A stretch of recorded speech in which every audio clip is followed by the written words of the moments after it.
പ്രിയപ്പെട്ട വിദ്യാർത്ഥികളെ, ഈ വീഡിയോയിലും നമ്മുടെ ടോപ്പിക് ഡിപ്രീസിയേഷൻ ആണ്. കഴിഞ്ഞ വീഡിയോയുടെ തുടർച്ചയാണ് ഈ വീഡിയോ. ഡിപ്രീസിയേഷൻ ഞാൻ കഴിഞ്ഞ വീഡിയോയിൽ എക്സ്പ്ലെയിൻ ചെയ്തു. It is the decrease in the value of a fixed asset due to usage or passage of time or may be due to some other reasons. Fixed അസറ്റിന്റെ വിലയിൽ വരുന്ന കുറവിനെയാണ് നമ്മൾ ഡിപ്രീസിയേഷൻ എന്ന് പറയുന്നത്. രണ്ട് മെത്തേഡുകളാണ് നമ്മൾ ഡിസ്കസ് ചെയ്യുന്നത്. ഒന്ന് fixed instalment method or straight line method. Second method diminishing balance method or written down value method. ഒന്നാമത്തെ മെത്തേഡ് നമ്മൾ ഡിസ്കസ് ചെയ്ത് കഴിഞ്ഞ വീഡിയോയിൽ. ഈ വീഡിയോയിൽ ഡിസ്കസ് ചെയ്യുന്നത് written down value method or diminishing balance method. ഇനി എന്താണ് ഡിമിനിഷിംഗ് ബാലൻസ് മെത്തേഡ് എന്ന് പറഞ്ഞത്? ഈ മെത്തേഡിൽ ഡിപ്രീസിയേഷൻ കാൽക്കുലേറ്റ് ചെയ്യുന്നത് ഫസ്റ്റ് മെത്തേഡിൽ കാൽക്കുലേറ്റ് ചെയ്തതുപോലെയല്ല. ഫസ്റ്റ് മെത്തേഡിൽ ഫിക്സഡ് ഇൻസ്റ്റാൾമെന്റ് മെത്തേഡിൽ നമ്മൾ കാൽക്കുലേറ്റ് ചെയ്തത് ഒറിജിനൽ കോസ്റ്റിനെ ബേസ് ചെയ്തിട്ടാണ് എല്ലാ വർഷവും ഡിപ്രീസിയേഷൻ കാൽക്കുലേറ്റ് ചെയ്യുന്നത്. ഡിമിനിഷിംഗ് ബാലൻസ് മെത്തേഡില് ഡിപ്രീസിയേഷൻ കാൽക്കുലേറ്റ് ചെയ്യുന്നത് അതാത് വർഷങ്ങളിലെ ബുക്ക് വാല്യൂവിനെ ബേസ് ചെയ്തിട്ടാണ് ഡിപ്രീസിയേഷൻ കാൽക്കുലേറ്റ് ചെയ്യുന്നത്. ഒന്നാമത്തെ വർഷത്തെ ഡിപ്രീസിയേഷൻ കാൽക്കുലേറ്റ് ചെയ്യുന്നത് ഒന്നാമത്തെ വർഷത്തെ ആ ഫിക്സഡ് അസറ്റിന്റെ ബുക്ക് വാല്യൂ നോക്കണം. രണ്ടാമത്തെ വർഷത്തെ ഡിപ്രീസിയേഷൻ കാൽക്കുലേറ്റ് ചെയ്യുമ്പോൾ രണ്ടാമത്തെ വർഷത്തെ ബുക്ക് വാല്യൂ നോക്കണം. മീൻസ് അക്കൗണ്ട് ചെയ്തിട്ടുള്ള ആ ഓപ്പണിംഗ് ബാലൻസിനെ ബേസ് ചെയ്തിട്ടാണ് ഡിപ്രീസിയേഷൻ കാൽക്കുലേറ്റ് ചെയ്യുന്നത്. രണ്ടാമത്തെ മെത്തേഡായിട്ടുള്ള ഡിമിനിഷിംഗ് ബാലൻസ് മെത്തേഡിൽ ഉൾപ്പെടുത്തിയിട്ടുള്ള ഒരു ഇലിസ്ട്രേഷൻ നമുക്ക് കാണാം. A company purchased some furniture costing rupees 20,000 on 1st January 2000. They decided to write off depreciation at 10% per annum on the diminishing balance annually on 31st December. On 30th September 2001, purchased further furniture items worth rupees 10,000. On 1st July 2002, some furniture items purchased in 2000 which originally cost rupees 2,000 was sold for rupees 1,800. ഇത് പറഞ്ഞിട്ടുള്ളത് 2000 ജനുവരി 1-ാം തീയതി 20,000 രൂപയുടെ furniture വാങ്ങി. അത് depreciation calculate ചെയ്യുന്നത് diminishing balance മെത്തേഡിലാണ്. എന്ന് പറഞ്ഞാൽ ഓരോ വർഷവും അതാത് വർഷത്തെ ബുക്ക് വാല്യൂവിനെ ബേസ് ചെയ്തിട്ടാണ് ഡിപ്രീസിയേഷൻ കാൽക്കുലേറ്റ് ചെയ്യേണ്ടത്. ഫിനാൻഷ്യൽ ഇയർ തുടങ്ങുന്നത് ജനുവരി 1-നും ഫിനാൻഷ്യൽ ഇയർ അവസാനിക്കുന്നത് ഡിസംബർ 31-നാണ്. ദെൻ 2001 സെപ്റ്റംബർ 30-ന് വീണ്ടും അവർ ഫർണിച്ചർ വാങ്ങി. Further furniture purchased. രണ്ടാമത് വാങ്ങിയ ഫർണിച്ചറിന്റെ വില 10,000 ആണ്. അത് കഴിഞ്ഞ് 2002 ജൂലൈ 1-ന് കുറച്ച് ഫർണിച്ചർ അവർ വിറ്റു. ആ വിറ്റ ഫർണിച്ചർ 2000 വാങ്ങിയ ഫർണിച്ചറാണ് അവര് 2002 ജൂലൈ 1-ാം തീയതി വിറ്റത്. അത് വിറ്റ സമയത്ത് അവർക്ക് 1,800 രൂപയാണ് സെയിൽ പ്രൈസ് ആയിട്ട് കിട്ടിയിട്ടുള്ളത്. ഈ അസറ്റ് വാങ്ങുന്ന സമയത്ത് 2000 ഈ അസറ്റ് വാങ്ങുമ്പോൾ അസറ്റിന്റെ വില എത്രയാണ്? 2000 ആണ്. അങ്ങനെ 2000 വാങ്ങിയ അസറ്റ് 2 വർഷം ഉപയോഗിച്ചു. അതിന് ശേഷമാണ് അവർ ആ അസറ്റ് വിറ്റത്. Then show furniture account for the years 2000 to 2002. 2000, 2001, 2002. 3 വർഷത്തെ ഡിപ്രീസിയേഷൻ അക്കൗണ്ട് ആണ് ചെയ്യേണ്ടത്. ഡിമിനിഷിംഗ് ബാലൻസ് മെത്തേഡാണ് നമ്മൾ ഉപയോഗിക്കേണ്ടത്. ഫസ്റ്റ് ട്രാൻസാക്ഷൻ വരുന്നത് a company purchased some furniture costing rupees 20,000 on 1st January 2000. Furniture അക്കൗണ്ടിൽ അല്ലെങ്കിൽ ഫിക്സഡ് അസറ്റ് അക്കൗണ്ടിൽ നമുക്ക് ജേണൽ എൻട്രി ആദ്യം പറഞ്ഞ് അത് ഇതിലേക്ക് പോസ്റ്റ് ചെയ്യാം. അങ്ങനെയാണെങ്കിൽ ജേണൽ എൻട്രി വരുന്നത് furniture account debtor to cash എന്നാണ്. പർച്ചേസ് ചെയ്യുമ്പോൾ journal entry furniture account debtor to cash debit ചെയ്യണം. 1/1/2000 ക്യാഷ് 20,000. അല്ലെങ്കിൽ നമുക്ക് ചെയ്യാവുന്ന ഒരു മെത്തേഡ് അസറ്റ് കൂടുമ്പോഴാണ് ഡെബിറ്റ് ചെയ്യേണ്ടത്. അസറ്റ് കുറയുന്ന സമയത്ത് ക്രെഡിറ്റ് ചെയ്യണം. ഇനി ഒന്നാമത്തെ വർഷത്തെ ഡിപ്രീസിയേഷൻ കാൽക്കുലേറ്റ് ചെയ്യണം. ഫിനാൻഷ്യൽ ഇയർ അവസാനിക്കുന്നത് 31/12/2000 ആണ്. ഡിപ്രീസിയേഷൻ കാൽക്കുലേറ്റ് ചെയ്യേണ്ടത് 10% ആണ്. ഡിമിനിഷിംഗ് ബാലൻസ് മെത്തേഡിലാണ്. ഇപ്പോൾ 20,000 ആണ് ആദ്യത്തെ വർഷത്തെ book value. 20,000 into 10% is equal to 2,000. Depreciation 2,000. ഒന്നാമത്തെ വർഷത്തെ ബാലൻസ് ചെയ്യാം. ബാലൻസ് ചെയ്യുമ്പോൾ ടോട്ടൽ ചെയ്യുക 20,000. ബാലൻസ് ക്രെഡിറ്റ് സൈഡിൽ വരും 18,000. ക്ലോസിംഗ് ഡേറ്റ് എഴുതി ബാലൻസ് ക്യാരി ഡൗൺ. ഈ എമൗണ്ട് തൊട്ടടുത്ത വർഷത്തേക്ക് ബ്രോഡ് ഡൗൺ ചെയ്യണു. Balance broad down 18,000. ഈ രണ്ടാമത്തെ വർഷത്തെ ട്രാൻസാക്ഷൻ ആണ്. സെപ്റ്റംബർ 30-ാം തീയതി 10,000 രൂപയുടെ ഫർണിച്ചർ അവർ വീണ്ടും പർച്ചേസ് ചെയ്തിട്ടുണ്ട്. ഫർണിച്ചർ പർച്ചേസ് ചെയ്യുമ്പോൾ journal entry furniture account at to cash, അതല്ലെങ്കിൽ ഫർണിച്ചർ കൂടുമ്പോൾ ഡെബിറ്റ് ചെയ്യണം. September 30/9/2001 cash 10,000. രണ്ടാമത്തെ വർഷത്തെ ഡിപ്രീസിയേഷൻ കാൽക്കുലേറ്റ് ചെയ്യുമ്പോൾ നമ്മുടെ കയ്യിൽ 2 അസറ്റുകളുണ്ട്, 2 ഫർണിച്ചറുകളുണ്ട്. ആദ്യം വാങ്ങിയ ഫർണിച്ചറുണ്ട്, രണ്ടാമത് വാങ്ങിയ ഫർണിച്ചറുണ്ട്. 2 ഫർണിച്ചറിന്റെയും ഡിപ്രീസിയേഷൻ കണ്ട് ടോട്ടൽ ഡിപ്രീസിയേഷൻ ആണ് ഇവിടെ ക്രെഡിറ്റ് ചെയ്യേണ്ടത്. അങ്ങനെ വരുമ്പോൾ ഒന്നാമത്തെ ഫർണിച്ചറിന്റെ ഡിപ്രീസിയേഷൻ കാണേണ്ടത് 18,000 രൂപയാണ് ആദ്യത്തെ ഫർണിച്ചറിന്റെ ബുക്ക് വാല്യൂ. ഡിമിനിഷിംഗ് ബാലൻസ് മെത്തേഡാണ്.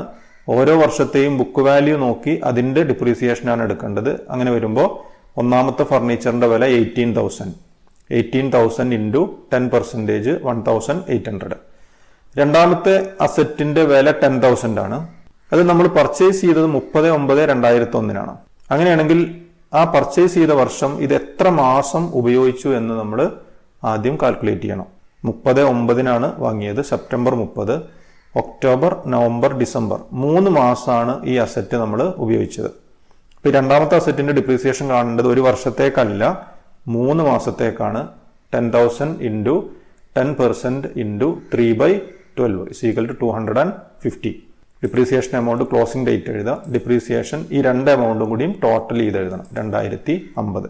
രണ്ടാമത്തെ വർഷത്തെ അക്കൗണ്ട് ബാലൻസ് ചെയ്യണം. 28,000 ടോട്ടൽ എഴുതി. ബാലൻസ് വരുന്നത് 25,950.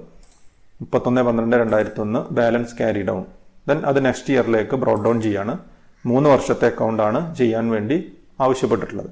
Balance broad down 25,950. മൂന്നാമത്തെ വർഷത്തെ ട്രാൻസാക്ഷൻ ജൂലൈ 2 നമ്മൾ ഈ ഫിനാൻഷ്യൽ ഇയർ തുടങ്ങുന്നത് 1/1/2002 അത് കഴിഞ്ഞ് കുറച്ച് മാസങ്ങൾ കഴിഞ്ഞ് ജൂലൈ 1 കുറച്ച് ഫർണിച്ചർ അവർ വിറ്റിട്ടുണ്ട്. ഏതെങ്കിലും സമയത്ത് ഫിക്സഡ് അസറ്റ് വിറ്റ് കഴിഞ്ഞാൽ ആ വിറ്റ അസറ്റിന്റെ ഡിപ്രീസിയേഷൻ ആദ്യം നമ്മൾ കാൽക്കുലേറ്റ് ചെയ്യണം. 1. 2 അതിന്റെ വില എത്രയാണെന്നുള്ളത് അത് അക്കൗണ്ട് ചെയ്യണം. 3 ആ അസറ്റിന് വിറ്റ സമയത്ത് ലാഭമാണോ നഷ്ടമാണോ എന്നുള്ളത് പരിശോധിക്കണം. ജൂലൈ 1 ഈ അസറ്റ് വിറ്റത്. അങ്ങനെയാണെങ്കിൽ ഈ വർഷം എന്ന് പറഞ്ഞാൽ ഈ കറന്റ് ഫിനാൻഷ്യൽ ഇയറിൽ 2002 ജനുവരി 1 തുടങ്ങിയ ഫിനാൻഷ്യൽ ഇയറിൽ ഈ വിറ്റിട്ടുള്ള ഫർണിച്ചർ എത്ര മാസം ഉപയോഗിച്ചിട്ടുണ്ട്? ജനുവരി, ഫെബ്രുവരി, മാർച്ച്, ഏപ്രിൽ, മെയ്, ജൂൺ 6 മാസമാണ് ഉപയോഗിച്ചിട്ടുള്ളത്. അപ്പോൾ ആ ഡിപ്രീസിയേഷനാണ് ആദ്യം കാൽക്കുലേറ്റ് ചെയ്യേണ്ടത്. ഈ അസറ്റ് വാങ്ങിയ സമയത്ത് അതിന്റെ വില 2,000 ആയിരുന്നു. അപ്പോൾ അതിന്റെ ആദ്യത്തെ വർഷത്തെ ഡിപ്രീസിയേഷൻ 2,000 ഇൻറ്റു 10% ആണ് 200. അങ്ങനെ വരുമ്പോൾ രണ്ടാമത്തെ വർഷം അതിന്റെ ബുക്ക് വാല്യൂ ആദ്യത്തെ പർച്ചേസ് കോസ്റ്റിൽ നിന്ന് അതിന്റെ ഡിപ്രീസിയേഷൻ കുറച്ചാൽ ബാക്കി 1,800. അതുകൊണ്ട് രണ്ടാമത്തെ വർഷത്തെ ഡിപ്രീസിയേഷൻ 1,800ന്റെ 10% കാണണം. അങ്ങനെയാണെങ്കിൽ 180. നമ്മൾ മൂന്നാമത്തെ വർഷത്തിലാണ് ഇപ്പോൾ പ്രോബ്ലം ചെയ്തുകൊണ്ടിരിക്കുന്നത്. മൂന്നാമത്തെ വർഷത്തിൽ അതിന്റെ കോസ്റ്റ് അറിയണമെങ്കിൽ രണ്ടാമത്തെ വർഷത്തിലെ ബുക്ക് വാല്യൂയിൽ നിന്ന് രണ്ടാമത്തെ വർഷത്തെ ഡിപ്രീസിയേഷൻ കുറച്ചാൽ കിട്ടുന്നതാണ് 1,620. ഇതാണ് മൂന്നാമത്തെ വർഷത്തിൽ ഈ വിറ്റ ഫർണിച്ചറിന്റെ ബുക്ക് വാല്യൂ. അതിന്റെ ഡിപ്രീസിയേഷൻ ആണ് കാണുന്നത്. 1,620 ഇൻറ്റു 10/100 ഇൻറ്റു 6 മാസമാണ് ഉപയോഗിച്ചത്. So it is 81. ആ 81 ആണ് ആദ്യം ക്രെഡിറ്റ് ചെയ്യേണ്ടത്. ഡിപ്രീസിയേഷൻ 81. ഇനി ഞാൻ പറഞ്ഞു ഇത് വിറ്റ സമയത്ത് നമുക്ക് കിട്ടിയത് എത്രയാണ്? 1,800. Journal entry cash account debtor to furniture എന്നാണ്. Cash account debtor to furniture എന്ന് പറയുമ്പോൾ ഫർണിച്ചർ അക്കൗണ്ടിൽ ക്രെഡിറ്റ് ചെയ്യണം. 1/7/2002 ക്യാഷ് 1,800.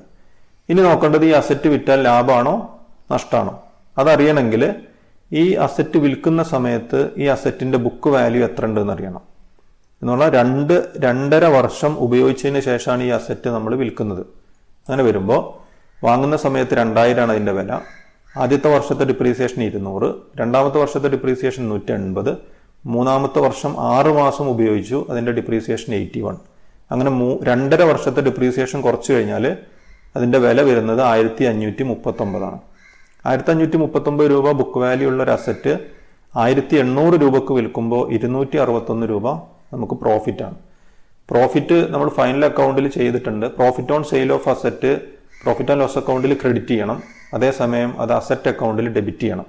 ഡേറ്റ് എഴുതാം 1/7/2002. Profit and loss account profit എന്ന് എഴുതണം 261.